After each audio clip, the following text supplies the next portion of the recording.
Welcome to What's Left, the weekly political discussion challenge in the mainstream left. I'm Eduardo, the co-host, teaching socialist and Libson, and writing teacher Jessica. We are online at what'sleftpodcast.com. You can find that link to our site in the episode notes. You can also find our personal social media handle mine as at Don Eduardo Barca on Instagram. And please subscribe, rate, review, turn on your notifications, share your favorite episode where we found this episode. You can also have, by the way, you can order shirts, any sort of merch from Andy Lipson if you contact him through our website. All right. Jessica, welcome back. Thank you. It's good to be back. It's good to see you guys. I'm glad you're back. And we'll have an update from you sometime soon. But for now, we will enter a discussion that's been meaning to happen with you because you're the one who brought it up. And I think that Andy and I are the perfect people to discuss this since we have some connection to this topic. Which, if you could share with us, or who wants to say it, I don't know, Andy or Jess, about the topic of today. What do you think, Jess? Well, Andy technically suggested it. I probably made comments that led up to it, but and you introduce it.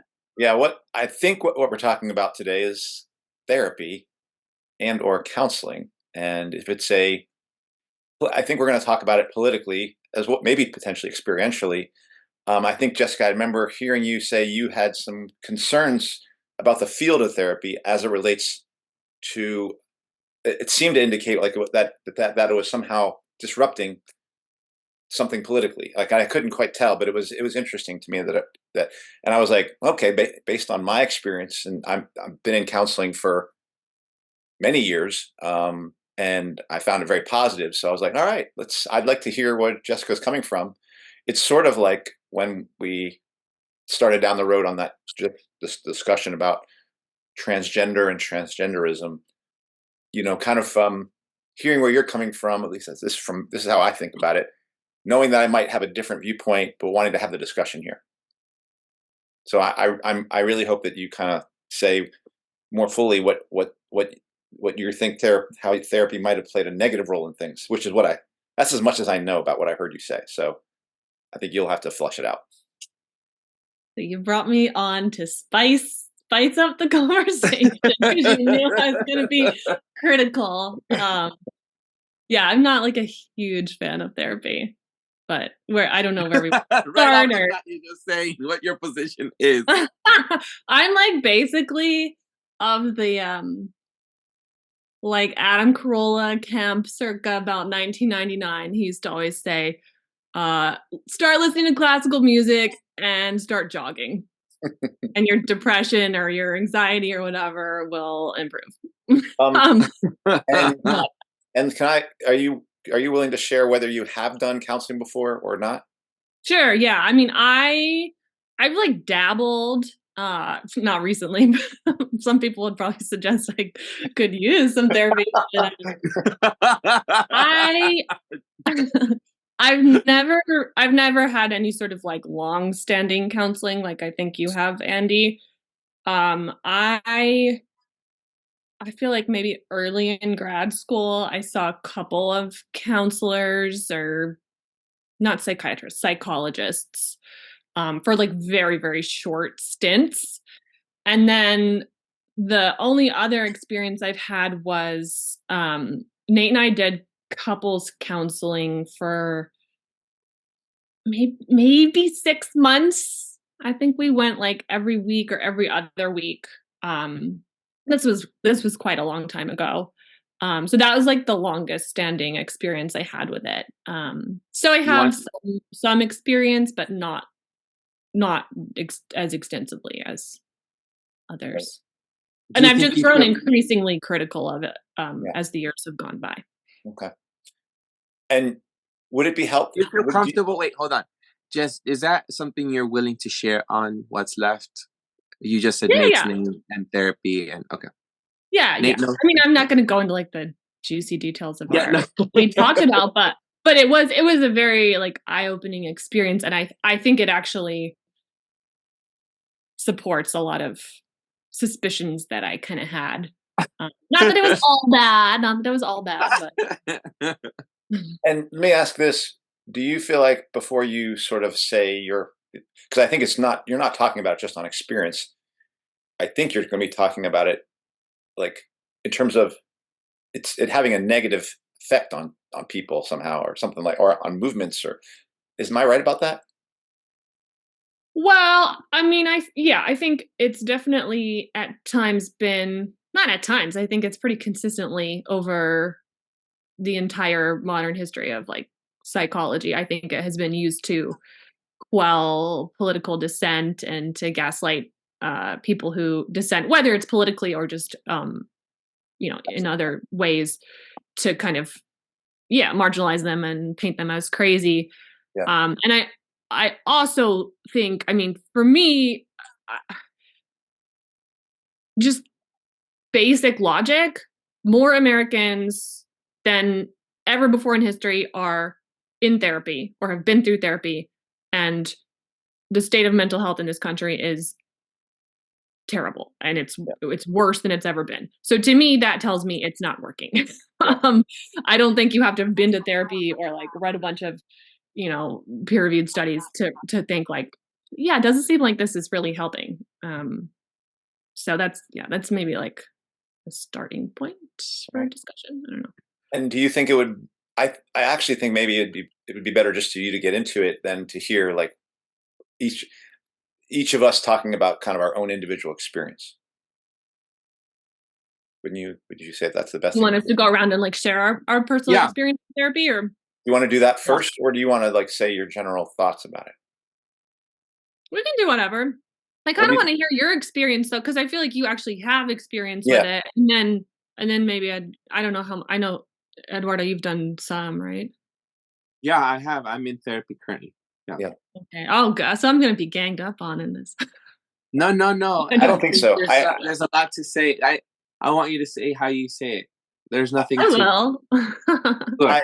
I would not. I can take you both. Yeah. I would not be surprised. Yes. Oh, go ahead. No, I just said that's the attitude. Yes. Yeah. I would not be surprised if I end up agreeing with some of your statements about the institution while having to still acknowledge what my own individual experience has been with in counseling. Yeah. So, Well, tell. Then why don't we start with you, because you have a really long-standing experience. Yeah. So I think I first went to see a counselor, and it was like 3 or 4 days. I mean, was in college. No, it wasn't in college. It was in graduate school when I was experiencing kind of a depression around the age of 28 or 29, if I remember right. And in all honesty, going even to the person who was supposed to like figure out which counselor I should go to was very meaningful for me to have to talk about what was going on. And the person they ended up sending me to, that wasn't very useful. And then I did not really have any meaningful experience in counseling until about 6 or 7 years later, when it was couples counseling with a person I was going out with. And that was actually a very good experience. It was the first time that I had found like I was getting more comfortable. I was getting the beginning of getting comfortable about really talking about my feelings and about potentially being honest in front of my partner about what was really happening for me. And I needed a person as a like a kind of a person who would basically make it okay for me to say that, and was encouraging me to say what's on my mind, because I was so afraid of saying it in front of my partner. Now, I think ultimately that the experience of doing that led her to realize that she should not be in that relationship. And I think she ended up going. And I was hurt by that, but I think that was the right thing to happen. And then it was that experience in couples counseling and seeing that relationship end that made me realize there's big questions that I have about relationships, that I'm running into a lot of problems in terms of really having a successful relationship with a romantic one, and in my case with a woman. And so I realized there were just things I could not figure out. Like I thought I had answers to. I thought me and this other person was going to work out because I'd already figured things out from previous relationships. But here I was again stuck in the same old thing. Like not spiraling upward, but just keeps the spinning the wheel each time with the relationship. And I realized I had a lot of things to learn. And so I went to an individual counselor, and it's been that person I've been with since. His name is Adam. And I would say that I'll just say, to put it shorthand, that counseling really was so central in helping me understand what things from my childhood were in operation and are in operation that were barriers towards not just romantic relationships, but were barriers in all my relationships, because there's no magical walls between those things. There's differences, but there's no real walls. And I would say that the exploration that took place as a result of that was central towards me being able to find Brandy, to be married today, to be in a situation where my relationships with everyone in my life just feels richer. And ultimately, I mean, it comes down to that truism, loving yourself more deeply, or accepting yourself more deeply, which really means dealing with how do you deal with your shame, with your self-hatred, identifying that, and turning that self-hatred and shame into something closer to love and acceptance, and integrating, instead of trying to separate yourself from your past, integrating your past. You don't change it, but how do you integrate those past experiences to your present adult self? And I would never have learned any of that I don't see how I could have done it without counseling. And I do think I found the right counselor. I will say that one of the things that I would say with this counselor is they don't talk that much. Like, I think any given session, I think maybe 97% of the words that happen in that session are from me. And there can be long 5-minute even pauses where he'll just wait, because he's like, I don't have anything to say necessarily. I mean, he's not going to say that. And that proved to be a very effective tool.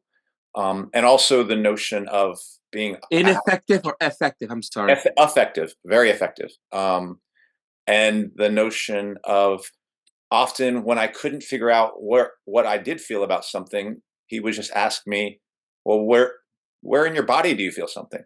Like, where do you, don't tell me about a feeling. Just tell me if there's anything in your body that you're noticing. And that proves to be extremely useful towards integrating mind and body and spirit, I suppose, towards where I then over time became, I feel like, much better at saying in real time what my thoughts and feelings were. So I think I've taken that practice of my counselor not saying anything. I've taken that practice into being a teacher and into being a listener with my partners. And even Eduardo has probably noticed this as well, is I'm fine with just sitting there not saying anything and just letting them talk, and then waiting to see if there's anything they want me to say, or if there's anything I need to say. So that has proven very useful as a person who I think has helped some students work through some stuff, and I think as a listener in my relationships. So it really took me places I don't think I would have gotten to without that experience. So I know we're going to be talking about the institution of therapy, and I think I probably am going to end up agreeing with you, particularly when I think about drugs and blah blah blah. But there's still also just the individual experience, and that I can say that I don't see how I would have gotten where I am without having that foothold. It essentially, the analogy I often use in counseling is like establishing a beachhead for myself. Like, you're lost, and then can you just find that first beach that you land your troops on, in which you can build a little island of like you, and then build out from there. And I think I've been able to do that as a result of years of counseling. And even I continue counseling, and my counselor was like, hey, look, I think you've by and large worked through a lot of those barriers. I think we could be done here. And I was like, I just want to keep this, and I want to keep this place I can always come back to. That's just for me. And so he's like, okay, and that's what I've been doing. So it's that's just put that into the discussion, I suppose. That's me, Eduardo. Do you want to go next, Eduardo, or do you want us to respond, Andy, or how do you want to structure this? Unless there's something that wasn't clear, I would say we should just go to Eduardo. Let's do it. You're on mute, or maybe you're asking for me to go first because there's noise. Andy, did you switch from Adam to this new therapist, this new counselor? It's been Adam this whole time. Oh, okay. The only person who was not Adam was my couples counselor, but that person, but they actually knew each other. So there's always been a link between my counseling and the person I've been with. Adam was the original man. You are just holy shit. That's great. That is great. Yes, exactly. Do you want to go, Eduardo? Because I think mine's going to be really short, and I'm not sure I can really separate mine from like segueing into the institutional stuff. All right, sure. Well, let's see. I think in general there's something around mental health that's important to discuss. There's always, besides feeding yourself and exercising, we need to take care of our mental well-being. And I think traditionally in the history of humans, like we've had sages, we've had wizards and witches, and we've had curanderas, and we've had shamans, and we've had elders who've been those people to take care of our mental health needs. I just think we've been so removed from those spaces in our native Europe, our native African roots, our native American, this soil roots in the Latin America or in this Northern America continent or in Asian cultures, that we've just been so removed from those tribal communities that we don't have that. And our parents would have been better, since they were still being parented by elders in smaller communities, than the way that they've been so isolated. I think about my culture, for example. In my culture, we have large families. And if an aunt was too distraught or whatever because of, having given stillbirth or whatever, she would have let her sisters continue, or her siblings continue raising that child for the meantime as she's recuperating. Or if you are working or whatever, you have grandmothers who take care. And it's like, and you have people who you can go to, and people support each other. Not all these family structures, by the way, are perfect. I'm just saying that there's a lot of support there. And I think I'm a lot of my cousins, I have a lot of cousins of mine that don't have therapy, but seek me out, and we speak on the phone or in person. And I happen to be doing what I think that I'm supposed my role is, which is to be this elder in their community and give them some form of therapy. Even though I don't consider myself to be a therapist, I'm just giving them an ear that they can talk to and share with me and keep things confidential. And they don't have therapy, and they oftentimes say, is including the child that I have raised, that I always talk about. He has done therapy all his life. I've tried to push for him to go to therapy, but to this day, and he's 20 something years old now, he says to me, everything I've experienced, even on my own as an adult in therapy, I get from you. You are what I need. I don't have my parents for that. I have you. And so I have provided my brother and my former charge and other children. I think I have been that for people. And so I think that we've always had a need for taking care of one another's mental well-being.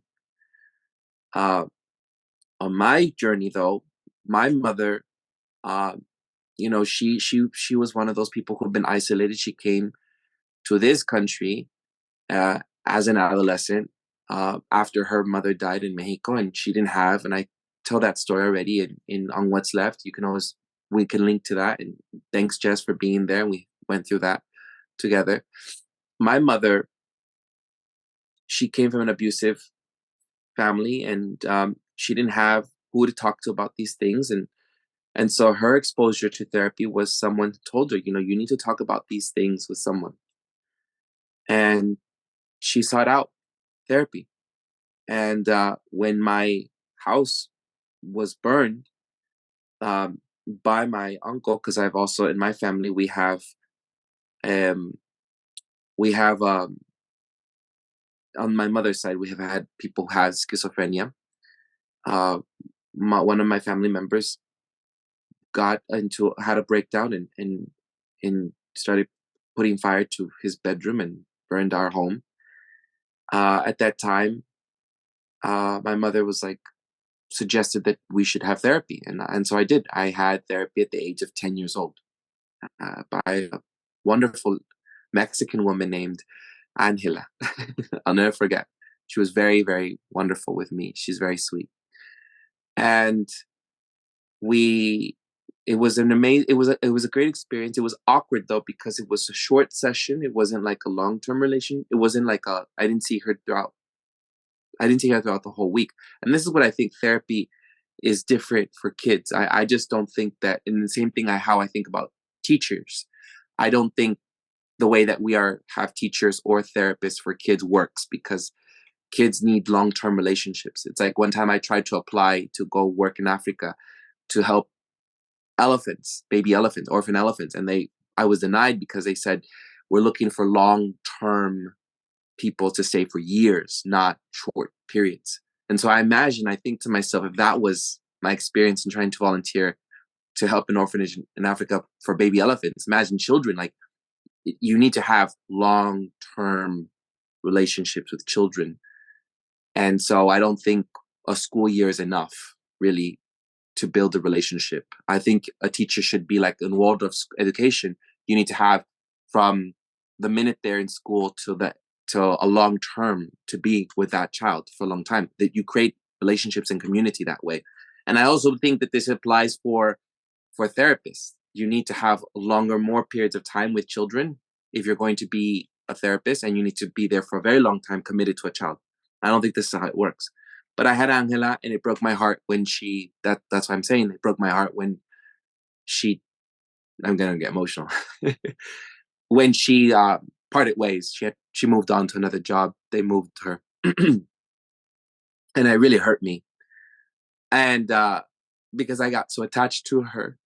Anyhow, I was going through a lot that time. So then I was transferred to another therapist. Her name is Ginger. She was from El Salvador, and she was from El Salvador, and she was also Italian. Her father was Italian. No, her father was Salvadorian. Her mother was Italian. And again, these were Spanish-speaking therapists. It was wonderful. She was wonderful. She stayed on with me till I was in my 20s. So it was a very good relationship. However, she was not traditional in the field. Completely not traditional in the field. A lot of things that she says today that I remember, a therapist today would not do, as I think. And that's why I'm hesitant to even say her name now. I think to myself, maybe we have to edit that out. For example, one of the things is she stayed with me long term, which most therapists try to phase you out of therapy. She stayed with me. She made all possible ways for me to stay within therapy. With her. That's one.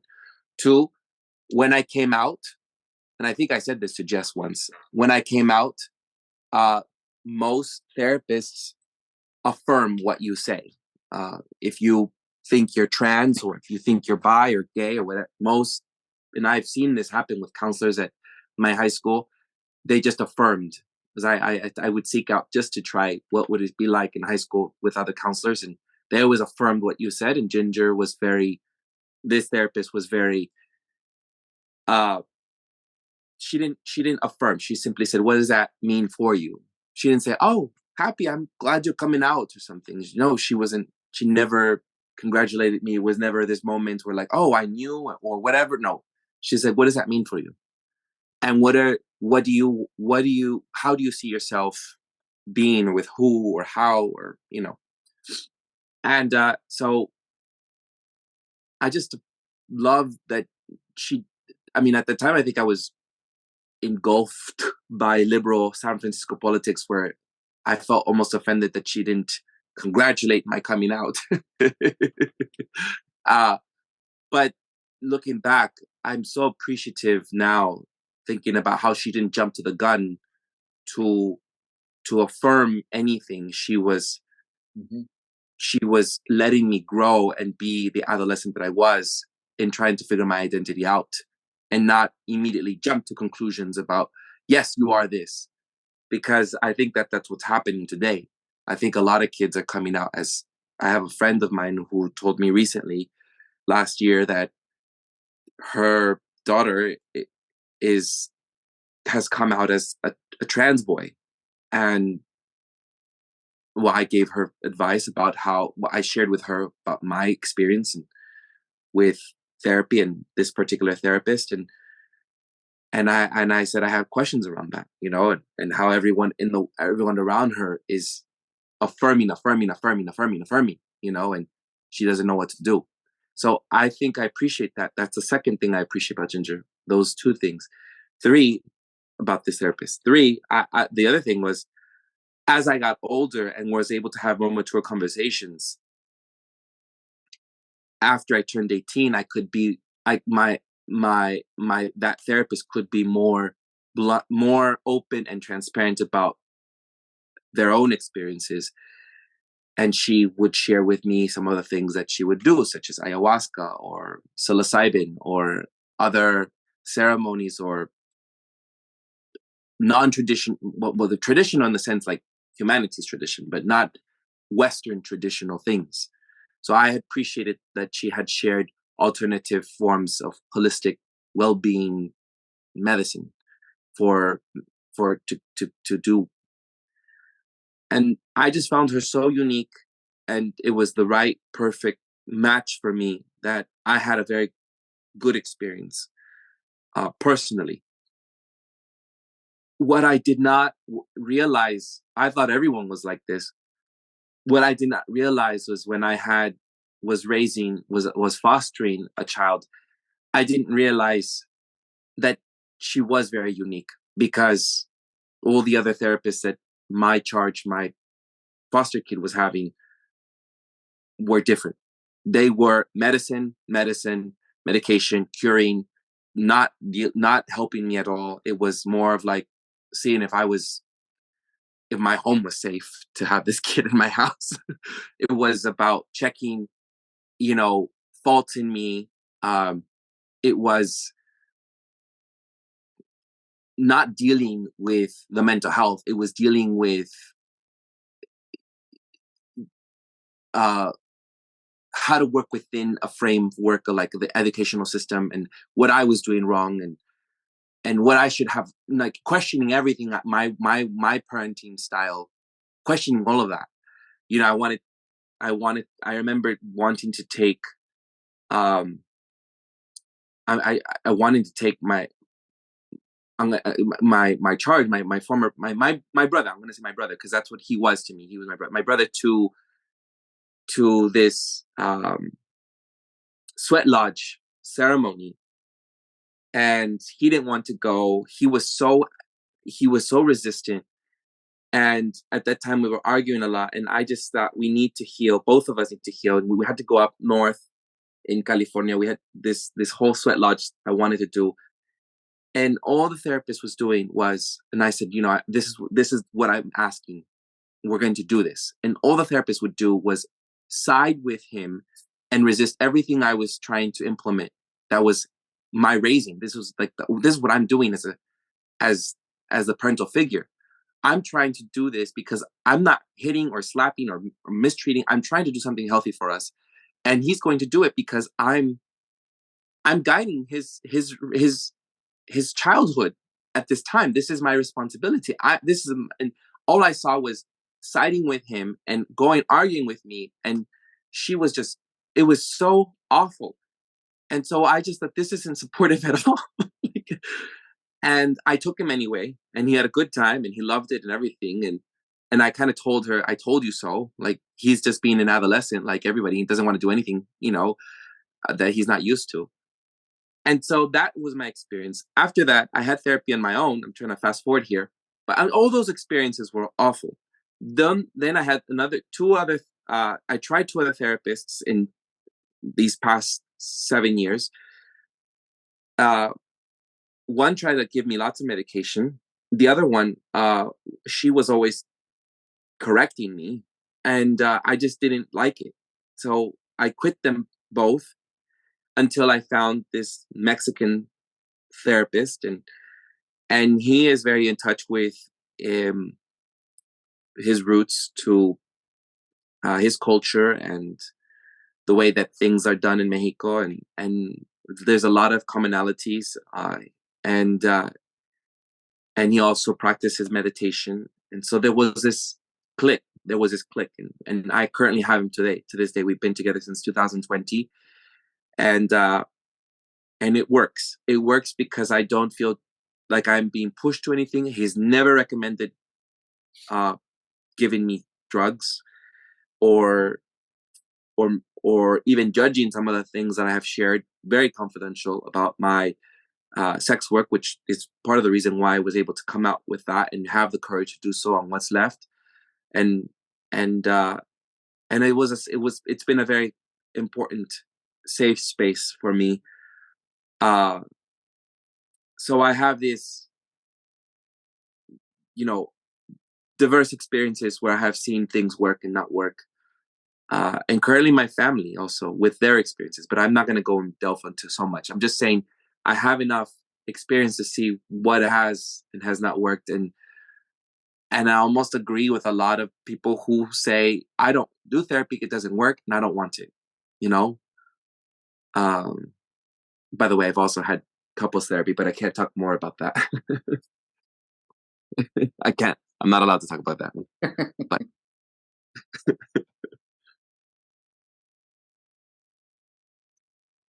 Well, okay, I don't know what. You don't know what, Jess? Go ahead, Jessica. Now make sense of all that. Yeah, I mean, I think my experiences are so short and minimal, and basically, like, I don't know what I took away. I was like, that seemed kind of like a waste of time, and that's fine, whatever. I mean, I was also like, it's not like I was a 12-year-old or something being put in therapy. So I think I was far enough along in my life. I guess adulthood is like a subjective term, but that I was I had a good enough head on my shoulders to sort of not, like, I've had doctors offer me drugs and not even counselors, but I've had, like, I mean, especially in university settings, I assume it's probably worse there. Maybe not. I don't know. But, like, my health insurance all through grad school is through the school. So if I was going to go for like a checkup or something, then I'd go to the like campus doctors or whatever. Which again, like, this is a pretty long time ago because I haven't seen any sort of allopathic doctor in a long time. So I mean, I don't really have a lot to say about like my personal experiences in the way that you two do. But I mean, I think there's always going to be, with any industry or medical practice or whatever, like, there's always going to be people who are like, I had a great experience with therapy. It really helped me, like, kind of like Andy said, or, you know, a woman being like, I loved my hospital birth. It was amazing. Wouldn't change a thing. Great. Like, happy for her. Or like, I've been on antidepressants for 10 years and it saved my life. Like, it's not that I don't believe those people's experiences of their own life. And yeah, I think when you look at like the history of modern therapy, and you look at all the terrible shit that's kind of been done at the hands of that. Yeah, I mean, it is an industry. I don't think it's because like every single therapist is like evil or stupid or like trying to drug people or whatever. I think it's like the nature of what is, I mean, we're talking about like therapy and like counselors and psychologists who can't prescribe drugs, right? Whereas like a psychiatrist can prescribe drugs. But psychology and psychiatry, I mean, they're connected, right? And like you see it at any stage, you know, you can go back to like hysteria and anarchia, right? Freud and all the like false memory shit that therapists were planting into people's mind. You know, 1950s like electroshock therapy and lobotomies, right? Like all the way up to today, like the bogus chemical imbalance theories, which I think we talked about a while back on the show, which a lot of people still believe, right? And a lot of therapists will tell you, like, yeah, you're depressed because there's something wrong with your brain chemistry, for which there is no scientific evidence. It's total pseudoscience. And then, yeah, I mean, like Eduardo brought up the whole like gender dysphoria, like it is, I mean, it's predominantly therapists. That's like one of the key groups of people who are affirming and who are, yeah, like basically feeding these kids into the medical industrial complex, even if it's not like the counselor that's actually, you know, chopping off their sex organs or whatever. And then, yeah, I mean, there's also the like political dimension of it of, I mean, even during COVID, right? Like there were people who were carted off, like doctors who were carted off to psychiatric institutions because they were crazy, quote unquote. So there's a lot of bad shit that's happened at the hands of like Western therapy. And I think like to me, part of the problem, and this is something I realized through studying like the sovereign birth movement, and I realized it through that, but I think it pretty much applies to any medical setting at all, where like you might like your therapist and your therapist might be helping you, like arguably be helping you. But at the end of the day, if we're talking about a licensed psychologist, just by the nature of their position, even if they have their own individual practice, right? Like they're not loyal to you. Like when push comes to shove, they're loyal, like they have to operate under a certain set of principles, guidelines, restrictions in order to maintain a license. And especially in America where it's, I mean, it's such a liability obsessed system. To me, like I just think it's like a little dangerous to put yourself and your like mental health in the hands of somebody who, I mean, yes, there's always going to be like good eggs like in the basket, right? And you hope that you're not the one that gets like gaslit or that gets whatever, you know, there's different levels of extremity. But I don't trust them. And it's not because I don't like them, right? Like our couples counselor, she was a very nice woman, intelligent, you know, I think she had our best interest at heart. But to me, like when you look at it from a systematic perspective, they're loyal to their license, medical boards, all that sort of thing. And I also don't understand the goal really. Like it doesn't make sense. Like, okay, if I have surgery on my leg and I'm going to go to physical therapy, there's a certain barometer that I'm trying to get to. My physical therapist is going to help me heal that area of my body. And when I get to a certain point, we're done. Like off I go. And I mean, it's interesting because I know like I think Andy, you said you hit a point where like your therapist was like, well, you're good to go. And you're like, no, I want to keep going. And I mean, it sounds like a sort of like a good egg, I guess, in the sense that that therapist was honest enough with you to be like, you don't really need me anymore. But I mean, it doesn't make a ton of sense for a lot of these therapists to graduate you. I mean, that they're making a lot of money off of people. And I think a lot of times when people go into therapy, I don't know, from the experiences I've heard people share, there's not often a clear goal of like, what are we trying to accomplish here? And how long is it going to take? And at what point, if things aren't getting better, like if people are getting more and more depressed and more anxious or more suicidal, like what we tend to do is like, oh, well, then you need more therapy. Right. So I don't know. I mean, I also have a lot of, I guess, experiences. Like when I think of the word therapy, I think there's a lot of other approaches that,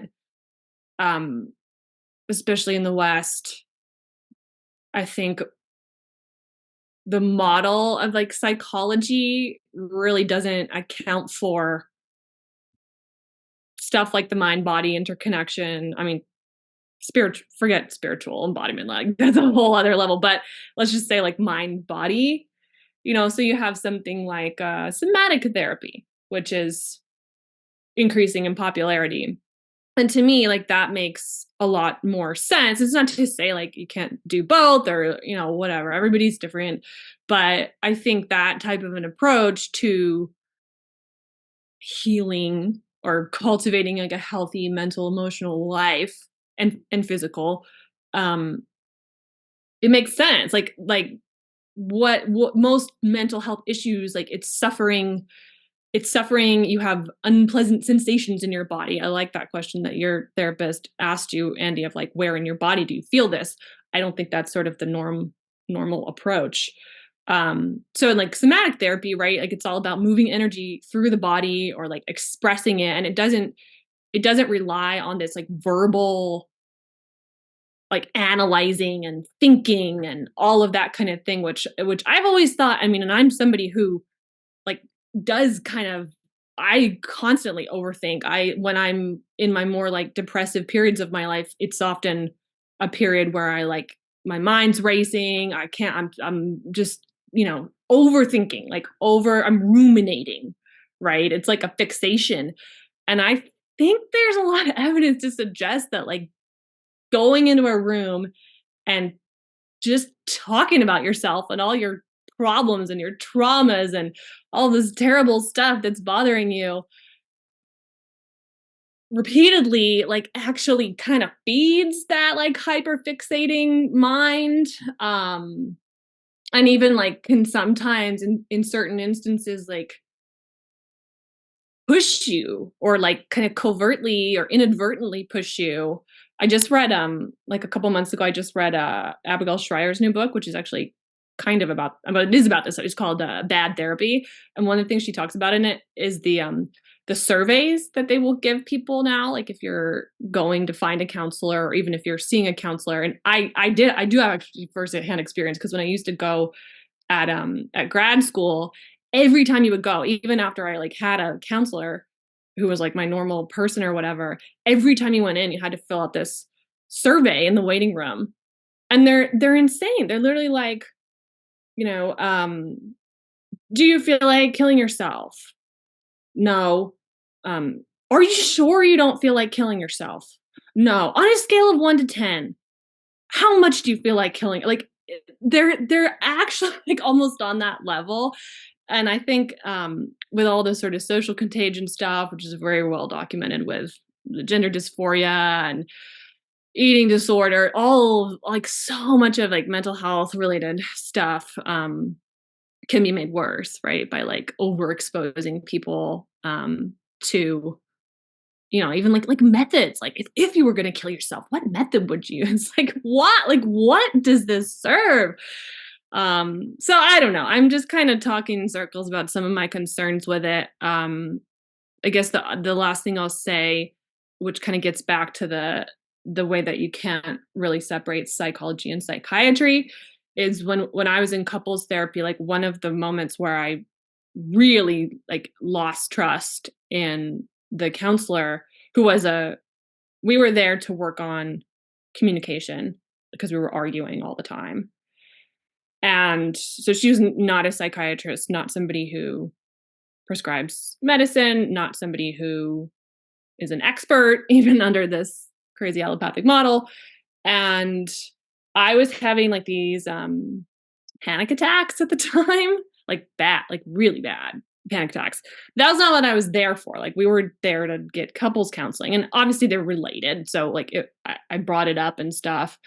And at one point she suggested to me, I mean, she strongly recommended that I go and get a prescription for benzos, which is, they're very fast acting, intense anti-anxiety, basically tranquilizing drugs. And by this point in my life, I was like, I hadn't taken an ibuprofen in like 5-10 years. So there was no way I was going to do that. But it was just such a moment of like, what? Like, you're supposed to be helping us with our communication methods and like giving us tools and stuff. And it's just so outside of what even to me seemed like appropriate for somebody to be suggesting, even though like I get how it was related. And her reason was like, oh, you don't, because my immediate response was like, hell no, that's not going to address the cause of the panic attacks. And she was like, well, the objective is not to, the purpose of them would not be to address the cause. It would be like get you back down to a level where like, you can function and find the cause or whatever. But like when you go do even just basic research on benzos, they're highly addictive. Just by like having them in the house, your chance of suicidal ideation goes up by like, I think it's like 10% or something crazy. It's like the last thing somebody who's experiencing a panic attack should ever touch. They're so dangerous. But anyway, it was just like a moment of where you could just so clearly see like it couldn't be separated from the medical industrial complex.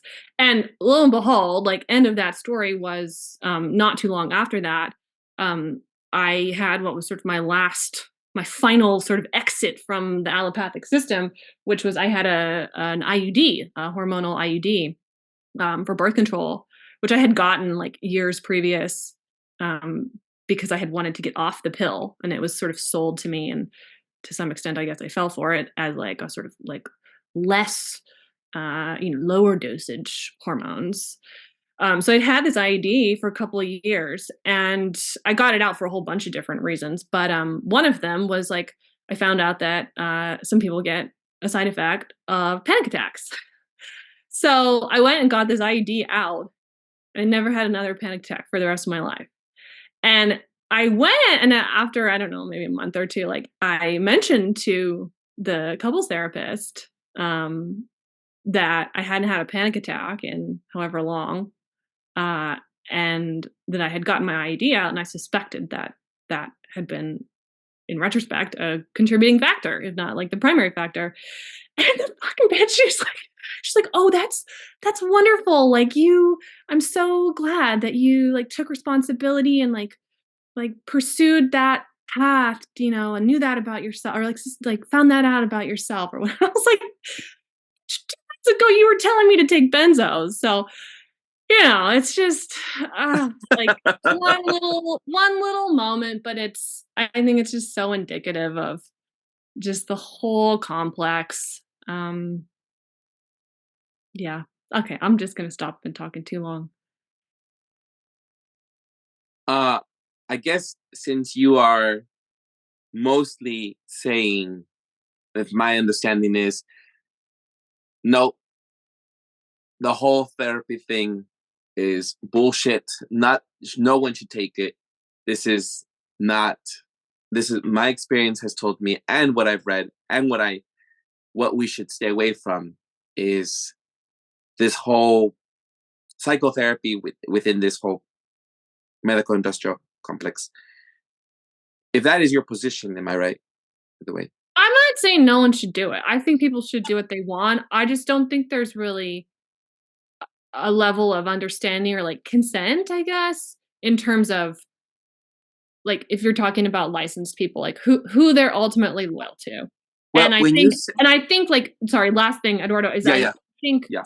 like when you were talking about people coming to you as kind of like a therapist figure in your community and in your family, like that totally resonates with me. Like I understand why people want to go and talk to somebody about their issues.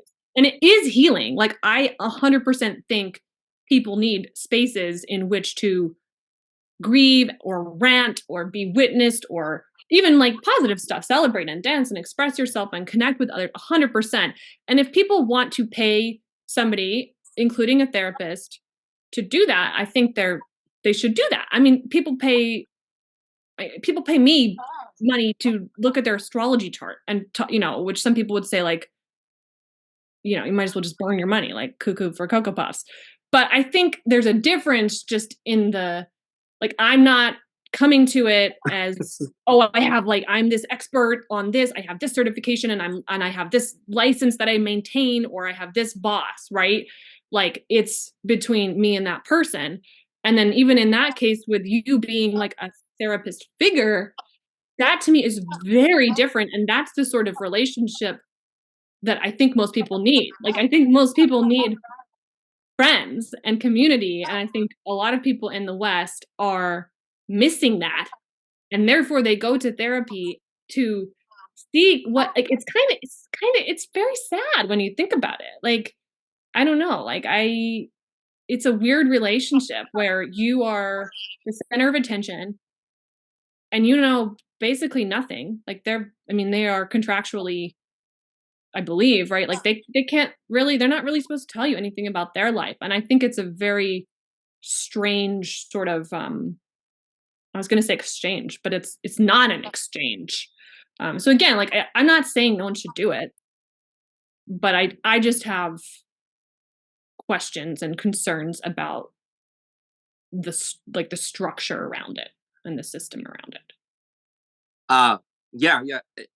I just want to, by the way, you said that friends and community, like there was recently I had read in the BBC that the number one key to a happy life and one of the longest studies, the Harvard study that found that what makes people live longer, a healthy life. This was recording 724 participants from all over the world and asked detailed questions about their lives at 2-year intervals, was basically social fitness, having people in your life. It wasn't food. I mean, it was part of that, but number one, it wasn't food. It wasn't your environment. It wasn't, all these are contributing factors. Obviously, everything overlaps, but number one, if we were to break it down to the number one thing that they found was the people you have in your life, having a good social network of friends. And that could be as many as your best friend, your close friend, or your other, besides just your family, or it could be your family. But I'm just saying it is a tight knit of social circle, a living system, like a social life. All right. But back to what I guess I'm trying to figure out and just decipher here. I'm not asking you, like when we talked about what people do with their lives regarding the trans episode, for example, you said, well, I'm not here to also impose. I'm not for the state imposing what people should and should not do with their lives. People can do with their lives. I'm saying I don't agree with that. Like, that's not what I'm asking. I want to be clear. I know you are an advocate for people doing what they want with their lives. And if they choose to have therapy, that's up to them. But do you think, not like you are ruling and telling people what to do with their lives, but do you think that therapy is or is not something we should or should have? Therapy, like in the Western sense, the therapists with licensed a mental health professional. I don't think it helps. Okay, good. So that's what I get from you. You're saying, I don't think it helps. And you're saying, I don't recommend that. I recommend maybe an alternative to that. But I don't trust, and I don't think anybody should trust these licensed professionals. Is that what you're saying? Yeah, I think I'm saying I want to get. I see Andy not shaking his head, but I whatever Andy's. I want to know what you think, because I have follow up questions, and I don't want to have a follow up where I might be misinterpreting what you're saying. So I'm trying to get clear so that I can then ask you further questions. I guess I think that I don't think it helps. I think in a best case scenario, like mine pretty much, is that I think it was kind of a waste of time. But then I think there are cases where it actually makes things worse. And so, yes, if I were a dictator, I would, as you said, recommend a wide array of, somatic therapy or hypnotherapy or EMDR or red light therapy or anything exercise. Alternative to... I think there are so many other forms of like therapy that are less dangerous and come with less risk in terms of worsening the problem, and have been proven to be more effective in addressing mental health issues like depression. Okay, that's what I wanted to. Okay, yeah, Andy, you were going to say something. Well, first off, Jessica, it's great to have you back, because hearing you talk has made me realize that I actually agree with you. In the same way that there will be students who've been in my school who will say, I loved my school. I loved my experience with Mr. Libson. He was a great teacher for me. That does not change the fact that the institution of education is a thought weapon against the working class, as well as a physical weapon to get them to acclimate them to capitalism.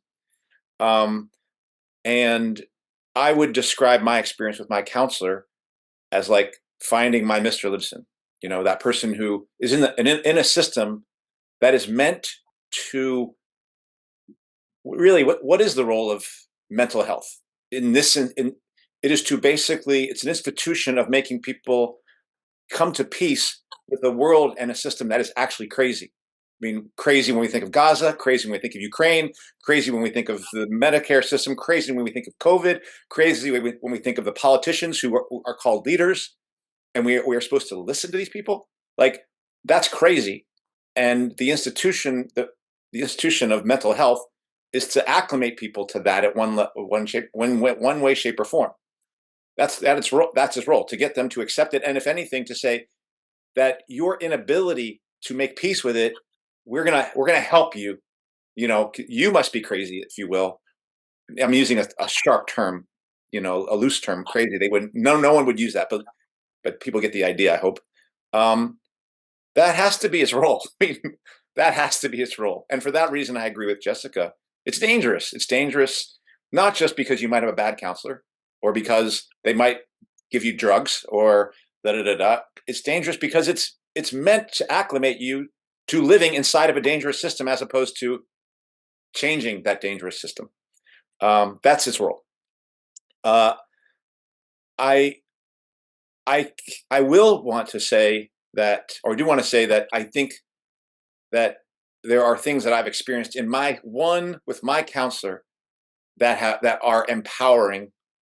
And there's an important quote and I think the approach that my counselor is taking is in line with what you said, Eduardo, with that counselor who you thought when you came out as gay that they would be like, oh, congratulations, well done. I have a sense my counselor would not have done that as well. They would have just been like, okay, tell me about it. Like, they're not trying to get you to do something. They recognize they have a kind of authority. And the quote that really comes to mind is one from Marxism, which is, the act of revolution is the act of the working class itself. Like, the working class has to make the revolution of itself. And I think no one can find healing for that in it. I don't think anybody can find psychological or mental or spiritual healing unless they find it. And I think a counselor, when they're doing their best work, is basically just trying to create an open space, that's a container that you can feel safe in, and then help expand that container as you find a bigger and bigger one, but not direct you to one direction or another. And when I think about what my counselor has done best, it's basically doing that, and I think there have been times when my counselor said, I think this is what's happening. And I said, no, that's not what's happening. And then my counselor just backed off of it. And then 6 months or 7 months later, sometimes I came to the conclusion that counselor had thought that this is what they thought was happening. But when I told them before, that's not what I think is going, they weren't going to try to convince me of anything. It was just okay. And this is not, I don't want this to become a defense of an individual counselor, because I think the more meaningful thing is to understand, that therapy has to be dangerous in the same way that schools are dangerous. It has to be, because all this stuff is meant to keep us contained within this system and to tell you kind of you're the problem. So you're the one who has to get fixed. So I think I thought I was going to, for some reason I had just forgotten this again. And just listening to you, Jessica, has reminded me, oh yeah, well, it's the system, and so, and you said in the very beginning, when you heard our stories, you said, look, if anybody has found something for themselves individually that seems to have worked, okay, great. But at the same time, don't think you can map that experience onto the entire industry. Don't think, because the industry still operates as it operates. And I will personally say that I think my experience in counseling has worked two ways. And I don't know which worked two ways in terms of me being a revolutionary, which is, at one level, I do believe it has in guiding me on a personal direction of like being able to find branding like that. It's pulled me away from politics. Those things that have been more personal level happiness have pulled me from the centrality of like, look, there may not be any happiness without revolution, which is something I used to think or used to feel more firmly. It has pulled me away from that conception. I don't know if that's a good thing or not. One could say that's a bad thing, but I also do think it's centered me more to be, Jessica, we had an earlier conversation before we recorded about like, I'm going to try to find what I want to find. I'm not going to be settling for some bullshit revolution.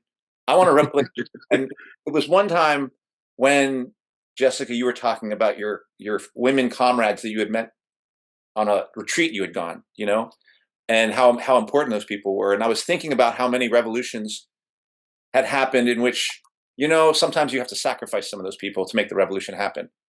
And I was listening, and I'm like, look, I do believe revolution will require violence, and it's going to require sacrifice and loss. But I'm not interested in sacrificing anyone. Like, and if I have to, if somebody says, well, this is who has to go in order to, there's a version of that I just won't tolerate, by virtue of the fact that counseling has helped me say, yes, there's something that we have to do, but I'm part of that we. And if what we are doing doesn't fit with then I don't think I'm doing it. And I think counseling has helped me get has changed the balance on that, so that I feature more prominently in the question of we. Now, one could say, well, then they've kind of fucked you for revolution. They could, that's a possibility. Nevertheless, I just come to think like, I've spent so much time in a world in which we don't exist collectively in any meaningful movement kind of sense, that I think it's understandable that I spend more time trying to figure out, well, what do I need to do? And I think the we question is something that's going to have to be figured out. Just like I'm having to figure out what's good for me in practice, I think that what we're going to have to do as we is going to have to be figured out in practice a lot. And I don't think we have a lot of practice doing that. So I don't know. That's what comes to mind for me and listening to you, Jessica. So I don't think I can't argue with anything you're saying. And in fact, I think, like even the notion of like, I'm going to bring up Hema's on our show, and we had an episode with Hema, and she talked about how as a teacher, I had listened so much. I've been encouraging times Hema to go to counseling for this and that and blah, blah, blah. And she's like, nah, no, thanks. In reality, I think she just didn't need it because she had somebody she could talk to. And I think she said that sometimes, and other times she just avoided it. But I think I, by and large, believe that she was right to do what she did, and she took advantage of the resources she had around her and used those, and didn't have to seek something else out. I was not in that position, although I did have a good friend. His name is Mitch, who I think started me on that course of finding a person who would listen to me. But I think I did need somebody who was qualified to do it. I think I just got very lucky to find somebody who was just a listener. Before, first and foremost, they were a listener, and from there, I can take it from there. So I guess that's what comes to mind as I listen to you all talk. Yeah, I think the whole I and we thing, like, you know, the whole liberal empowerment, like empower yourself, and that is kind of part of how they sell therapy, is like, you know, take care of yourself. And sometimes it actually even is framed as like, what's the stupid, it's not stupid, it's true, but it's that quote about like self-care as an act of political revolution or whatever, which I think like there is fundamental truth to that. But I think it's like a trick, because the form of self-empowerment and self-care that you often get by going to counseling, and I'm mostly talking about the younger generation, because that's what a lot of my students, like probably more of my students, have had therapy than not, which is crazy. But I think it, like, the counseling feeds the I, in the sense of, oh my God, like my mental health, like I have this thing, and maybe it's a diagnosis, or maybe it's just like I go to therapy, of like I'm so fragile, I'm so special, I have these traumas, that's why I didn't finish my homework, that's why I can't leave my house, or like that's why I need special treatment. I mean, like, mental health is the number one reason I get from students for why they can't do their work in class. I switched my medication for my anxiety, or I was having a mental health day or whatever. And like, they're humans. Like, there is a certain degree that I think, you know, there's always a sort of flicker of truth, right? But when I think about like, yeah, the political framing of like revolution, it's like, you need the I, like you need to be sure of yourself, and you need to be clear on who you are and what you want, where your lines are, what you're willing to sacrifice, what you want for your life, which I didn't get out of counseling. If you get that out of counseling, great, good for you. But there's also a solidarity, right? Of like, I mean, I just remember like looking at my union members when the vax mandates were rolled out and thinking like, what the fuck? Like, what's all this been about? Like, you're not willing to put your neck on the line, right? And I think about, you know, people make fun of like the boomers, and I don't know, like my grandparents. Like, my grand would never go to therapy. Like, are you kidding me? I mean, everybody has their things, right, and their traumas, but like when I think about her life and the shit that she's been through, like, she would never go to therapy. That's just like this weird, like, American thing. I mean, she, like, her mother died of breast cancer on her 10th birthday. She went through the Blitz.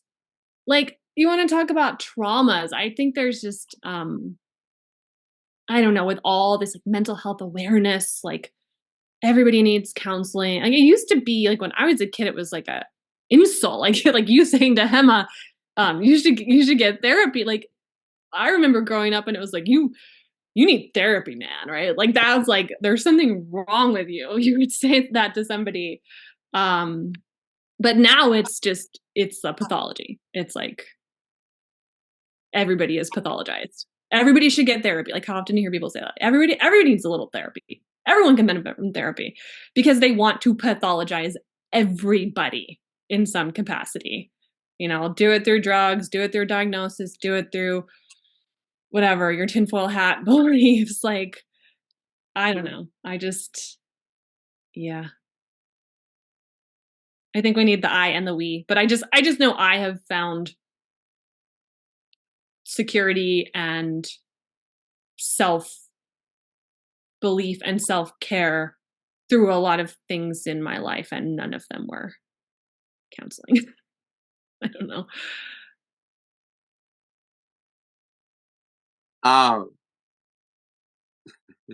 Do you want to comment, Andy? Yeah, just to say that I do think I still would say everyone needs somebody to talk to, and everyone needs a person that they can find an outlet where they can speak, say things that they aren't letting themselves say to themselves sometimes. And there's healing that's found in that. And you had mentioned, Jessica, the notion of like maybe that thing can just be an iteration. It can be that way for some folks, but I have found in general, most people's experience is, and this has been my experience as well, the act of saying the thing that you are afraid that you're trying to keep down, the act of saying it is like literally the first steps towards some kind of healing that could go on in relationship to that. And I don't think you'd argue with that. And I have believed that everyone ultimately could use and could use the same sort of experience I had. I just will say that is not to be found in the institutions that exist today. Those institutions are not there to make people be better. They are there to have people make peace with something that they should. If you are with a person who's abusing you, and your friend is always trying to keep you in that relationship, they're not helping you. You know, they're enabling something very bad, actually. And so I would describe the mental health institution as at best an enabler, and more likely a co-abuser, ultimately. In the same way that I think that about education. We're not just an enabler, we are active abusers of the working class. So that to me seems undeniable. I think in a free society, lots of people will need ways to make peace with what the hurt that comes when you're young. Because the one other thing I would say is, I don't agree, Eduardo, that it's just for young people that somebody needs that continuity. And I think that's been no. I'm not saying, by the way. Yeah, no, I'm just saying, like, it's that abandonment that we experience when we're older usually triggers abandonment that we experience when we were younger. And so I believe that I do believe that we have a younger self that we always hold within us. And I think people often live the richest life when they become more at peace and those things become more integrated. And I'll just say this final thing in terms of watching people get older around me, and sometimes they struggle with certain things. And the struggle I see, and this is something I think will come from me as well, is I think when you get older and you get near your death, all the ghosts of your youth start to haunt you. They come and rise up, and they can really hurt people. Like, they can really get people to do things that are not helpful for them.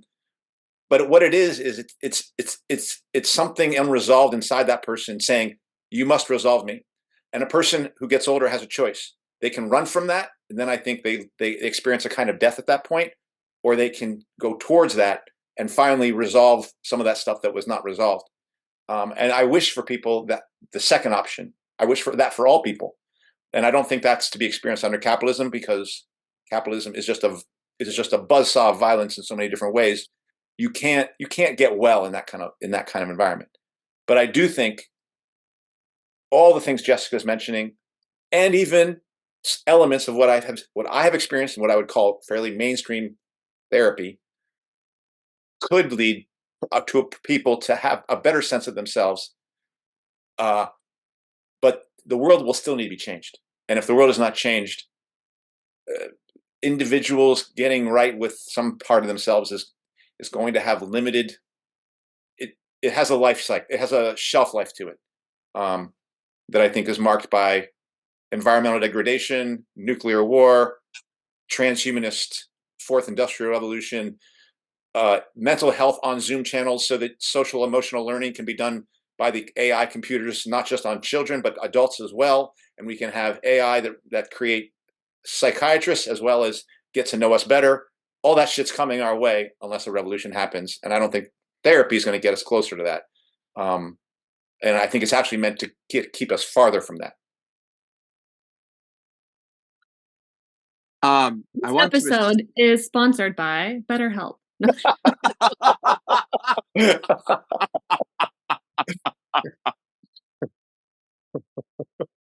Every fucking podcast is sponsored by those.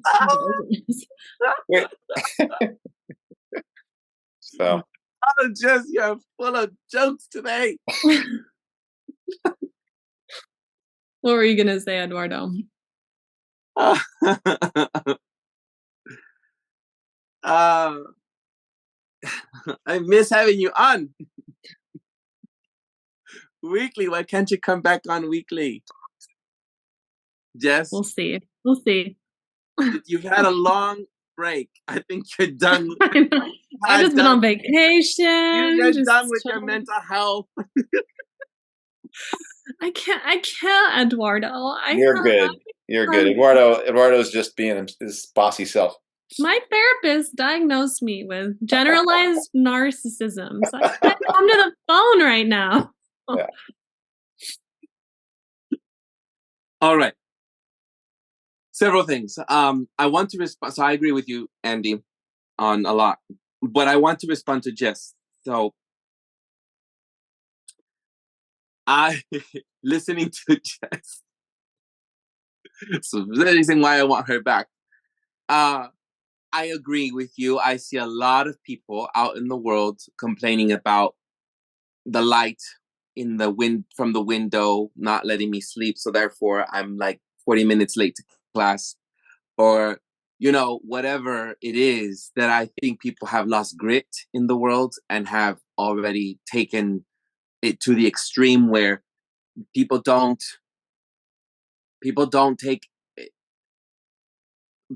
not able to take just the mundane challenges of life. These things happen. Like you're going to get sick. You're going to not have a restful sleep.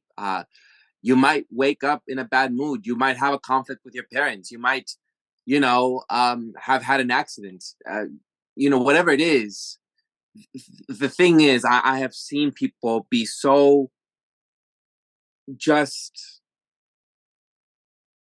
I don't want to use the word weak because but it just, I don't see how people, there's an excuse for everything that it does make mental health, for me, a joke when people do suddenly act that way. And I have seen this generation, and maybe our generation too, Jess, maybe it's our generation as well, where I have seen this.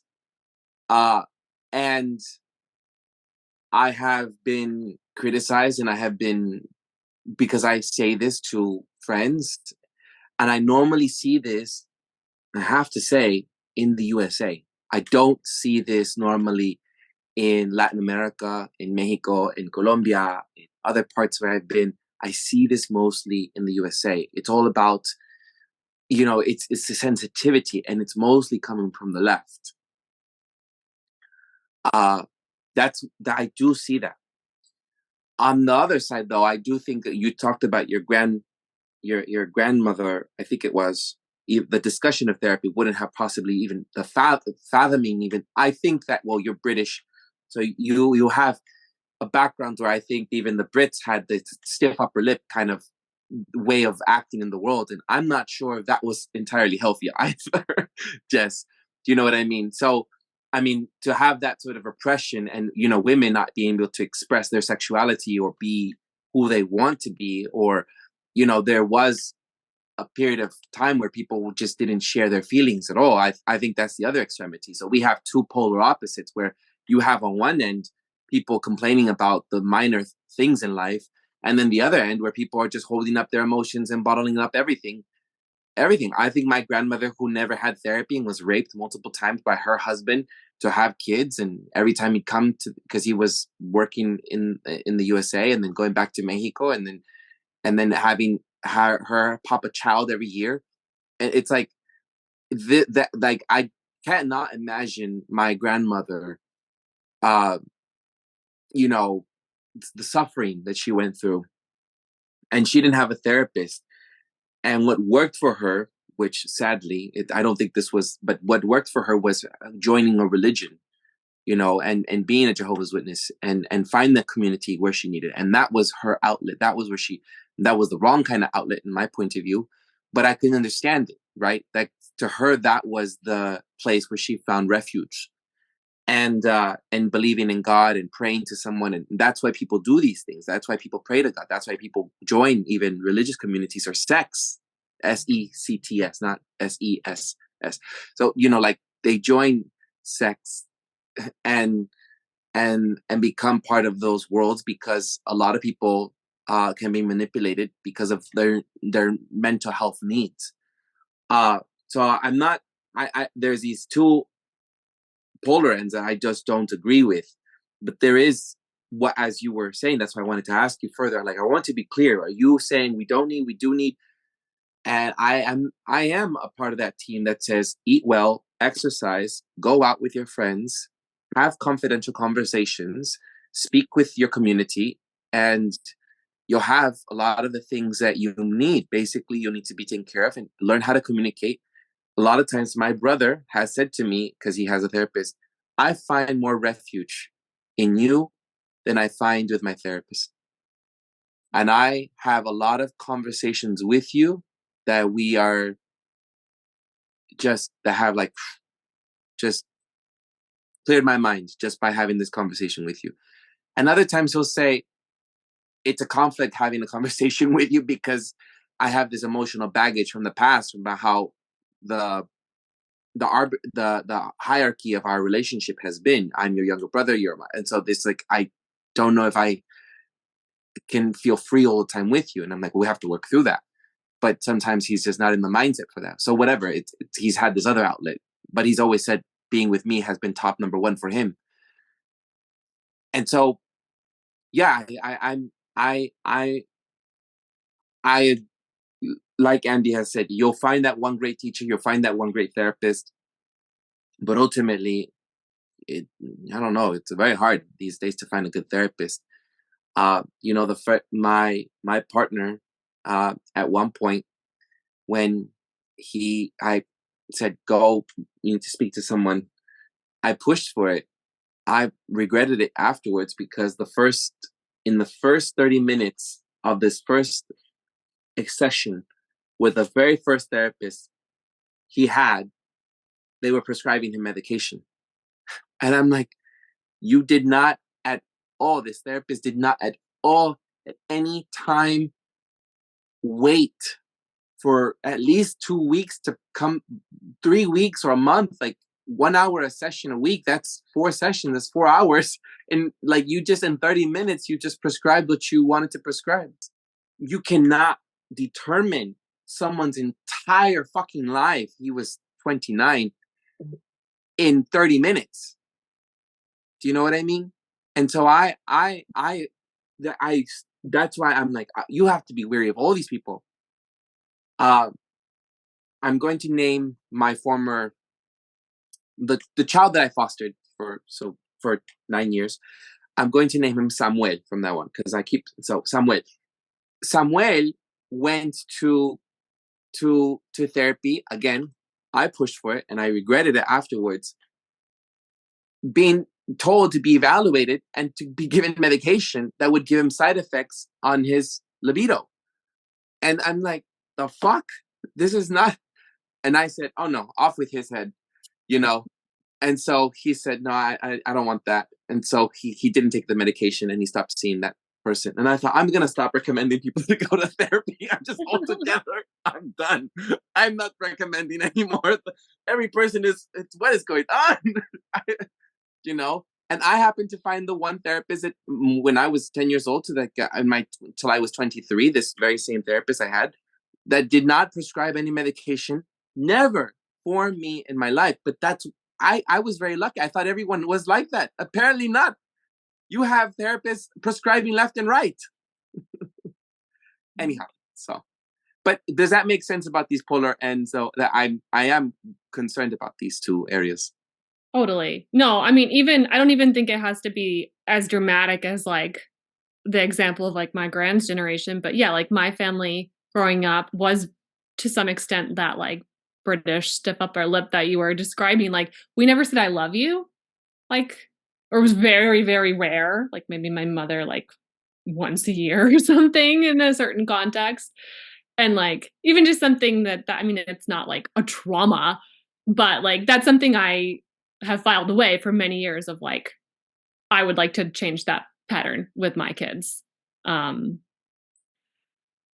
other thing that just made me, I think this is probably just like a whole other conversation. But I just think because you brought up like the Jehovah's Witness, like the role of the church as sort of like you know, her not having a therapist and therefore going to the church. Like, I think that connection is really overlooked. I think the whole Western therapy model feels very atheistic to me. And I have no problem with, you know, people can be atheists. That's cool. But I think that humans are spiritual beings. And I think when we have no spiritual connection or community or practice and like what you can replace, like it doesn't have to be church. It could be your morning, it could be jogging and listening to classical music, right? Like, I don't know, I would describe like many years of marathon running as like a very, very spiritual experience in my life. So it doesn't have to be church, but for a lot of people it is. I think because we have an increasingly atheistic, and especially in places like sort of liberal communities, academia, medicine, it is like it's downright hostile to religion. I think people just naturally like go to, like, you know, we talked about like the cult or like the church of medicine during COVID, and I think it is. I think it is like it's just another form of worship of like going to a godlike expert, you know, false god, if you ask me. It might be not on the level of like you might not describe it as that if you're in that position, but I do think there's something there where it's not just physical, mental health. I think it's also spiritual health, and there's a lot more to say there. But yeah, I think we're a spiritually unhealthy society. And I would agree with that. Because I think when Eduardo, you mentioned the Jehovah's Witness thing, I'm thinking about my family, and they're moving towards Christianity right now, and we've seen it with people. And I think it is bringing them closer to, in my opinion, towards freeing them of some of the institutions that they've been bound to. One area I would disagree with, that I think I'm glad you mentioned, Eduardo, or rather put a different frame to it, is that notion of people today, Gen Alpha, Gen Z, I don't know what generation it is, kind of complaining about this or complaining about that. In all honesty, when we think about the world that our world that we grew up in sucked and was fucked because it was a capitalist world. It is worse today. It has gotten worse today, and this is the world that they live in. So I look at those sorts of things where those to me look like. Now I don't want to overblow this, but I'm not going to. There are acts of resistance to that. There are acts of trying to hold on to something for yourself in the face of being told this, and this, and this. Now that resistance has no future unless it becomes collective resistance. But I would look at people finding all sorts of ways to get out of what, by and large, institutions are telling them to do, as really resistance to those institutions or resistance to that system, and trying to find something that is just for yourself. So I don't know if I would take a critical, I mean, I could be frustrated as a teacher about so and so, but at the end of the day, it's probably a good thing that people at least have that instinct. It will lead to nothing unless it becomes a we project. And it will only be something where it's like seen as complaining or whatever. But I think I look at it more as something that's positive and resistance than something that indicates something wrong with people or what's up with people today. The young people a generation below me, and I guess 1 to 2 generations below me, are living in a world that it looks a lot worse than even the world that I was being raised in, and I feel like we have to remember that. Wait, but what are you saying is an act of resistance, like not doing your homework? Yeah, not doing your homework. Saying, fuck off, teacher. Get the fuck off. I didn't do it for this reason. I made up a lie, so I don't have to do this thing, which it's no good for me. I know it's no good for me. I know it's just a trap. It's somewhere bound in their brain, and they're right. It's all bullshit. It's all to screw themselves over at the end of the day. So, look, I get it. You as a teacher have to basically say no, no, no. But no, it's resistance. It is. Well, but most teachers aren't saying no, no, no. Most teachers are saying yes, yes, yes. Okay, you can have the A anyway. Yeah, but that's where I'm like, they're neither one's. I But I'm agree. just saying, look, whether or not you agree to it or not agree to it, it's neither one is going to help them because neither of them lead to anything. What if anybody's really to come to an understanding, it's the fact that say all of this stuff is bullshit. Everything what we're asking you to do is meant to hurt you. So at the end of the day, the fact that you're not willing to do it makes some sense. But understand this: you won't change this by yourself.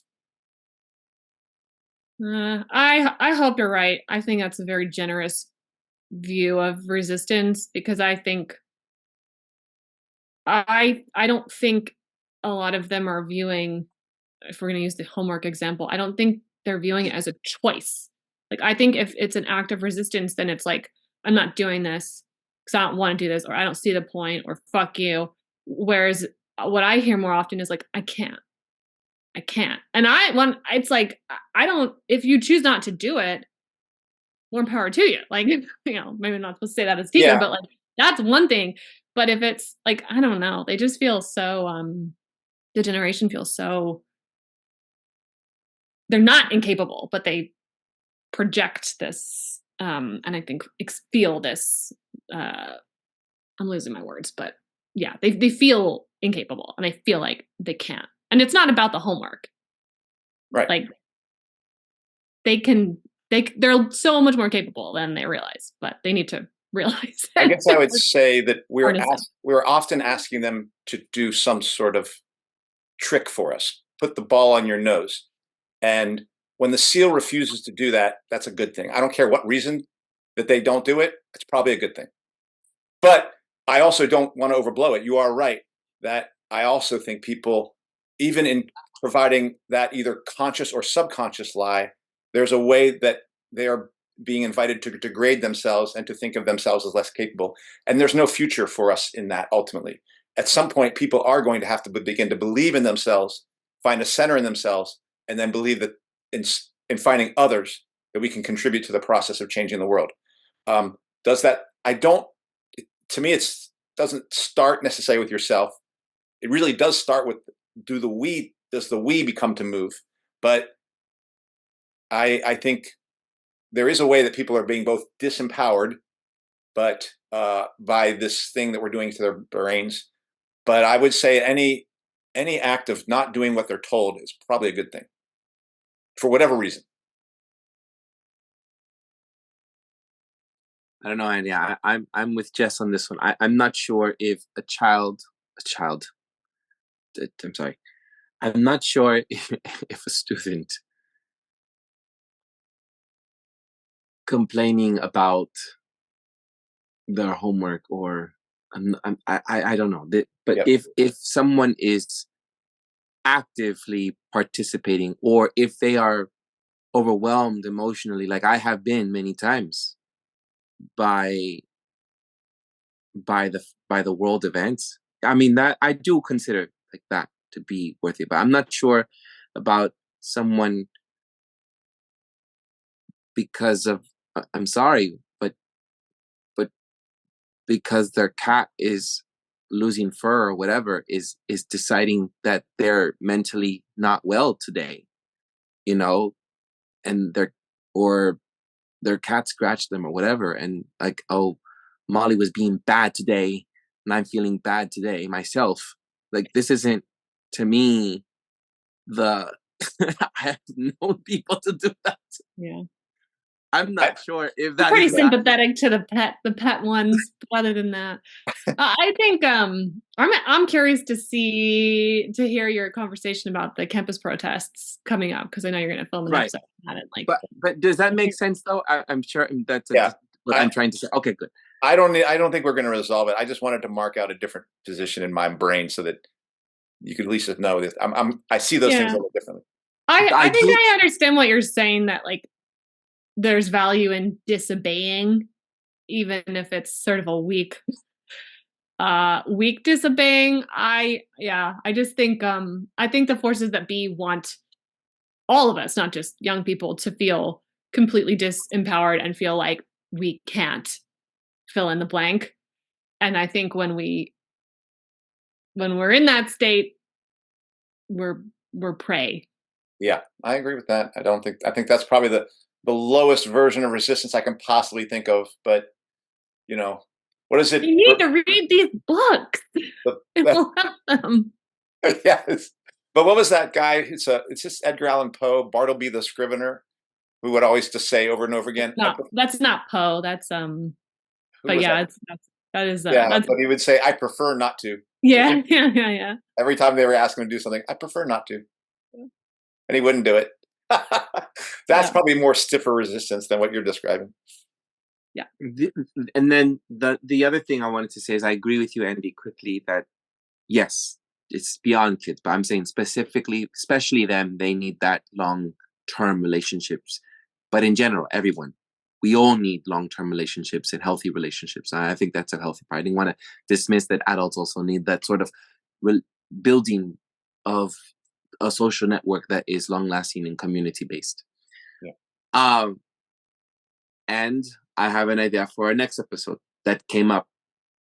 I do not agree, and you both somehow, I do believe we're spiritual people, yes, but I do not agree that entering a religion like Christian religion is healthier than not having anything.